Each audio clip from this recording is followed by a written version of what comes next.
আসসালামু আলাইকুম সুপ্রিয় দর্শক, শুভেচ্ছা জানবেন। ইসরায়েলের প্রধানমন্ত্রী বেনিয়ামিন নেতানিয়াহু এই মুহূর্তে যখন আমি এই কন্টেন্ট তৈরি করছি তখন যুক্তরাষ্ট্র সফর করছেন। কেন?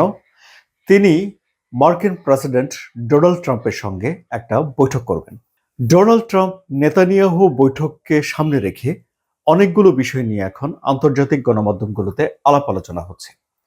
বিশেষ করে এই দুই নেতা কি আলোচনা করতে পারেন এবং তাদের ভেতরে এই বৈঠকের পর বিশ্ব পরিস্থিতি কি দাঁড়াবে সে বিষয়েই আলোচনার মূল ফোকাস।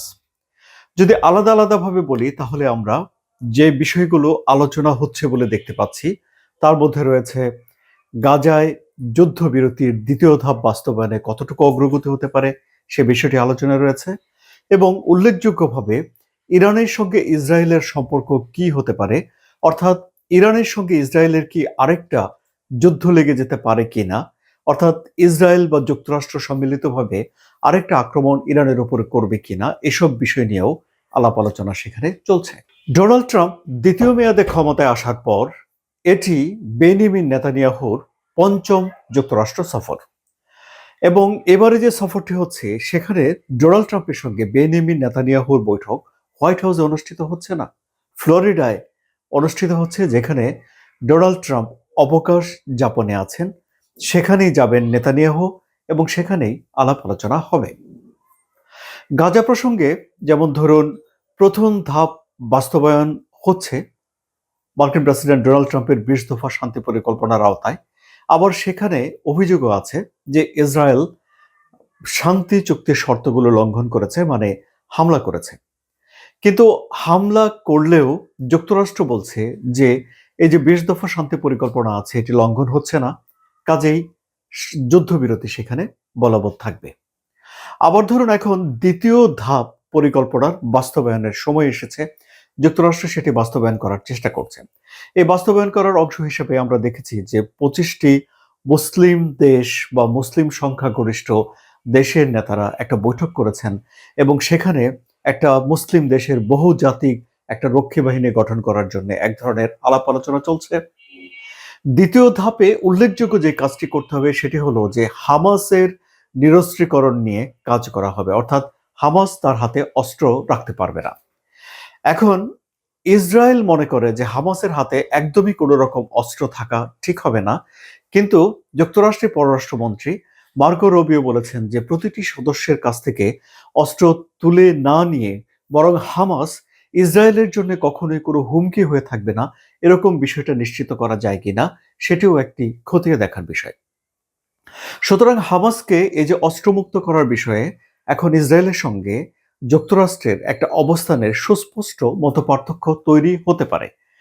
এই মতপার্থক্য দূর করার জন্য কিংবা ইসরায়েল তার নিজের স্বার্থ রক্ষা করার জন্য বেনিয়ামিন নেতানিয়াহু সেখানে এই বিষয়টি নিয়ে ব্যাপকভাবে আলাপ আলোচনা করতে পারেন বলে ধারণা করা যাচ্ছে। দ্বিতীয় যে ধারণার বিষয়টি সেটি হলো যে ইরানের পারমাণবিক কর্মসূচি নিয়ে ইসরায়েল ব্যাপক উদ্বেগ প্রকাশ করছে। উদ্বেগ প্রকাশ করার যথেষ্ট পরিমাণে কারণও রয়েছে, কারণ ১২ দিনের যে যুদ্ধ হয়েছে সেই যুদ্ধে ইরান তাদের মিসাইল ছড়ে ইসরায়েলের ক্ষতি করার তাদের যে সক্ষমতা সেই সক্ষমতার তারা সেখানে স্বাক্ষর রেখেছে, মানে পরিচয় রেখেছে। সুতরাং ইরান তাদের যে মিসাইল কার্যক্রম আছে সেটি যুদ্ধের পরেও তাদের যে ঘাটতি ছিল সেই ঘাটতিগুলো চীনের সহযোগিতায়, রাশিয়ার সহযোগিতায় পূরণ করেছে বলে বিভিন্ন গণমাধ্যমে খবরে প্রকাশ করা হয়েছে।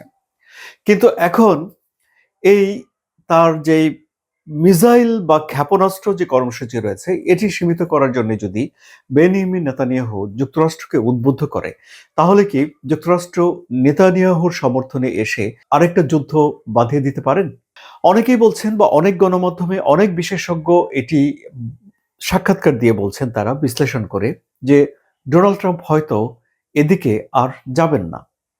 কিন্তু আবার যুক্তরাষ্ট্রে ইসরায়েল সমর্থিত বা ইসরায়েল বান্ধব অনেক নীতি নির্ধারক রয়েছেন যারা ডোনাল্ড ট্রাম্পের উপরে এক ধরনের প্রভাব বিস্তার করতেও পারেন। ফলে ইরান বিষয়ে ঠিক কি নিয়ে আলোচনা হবে ডোনাল্ড ট্রাম্প এবং ইসরায়েলের প্রধানমন্ত্রী বেনিয়ামিন নেতানিয়াহুর ভিতরে, এই বিষয়টি এখনো পর্যন্ত স্পষ্ট করে বলা যাচ্ছে না।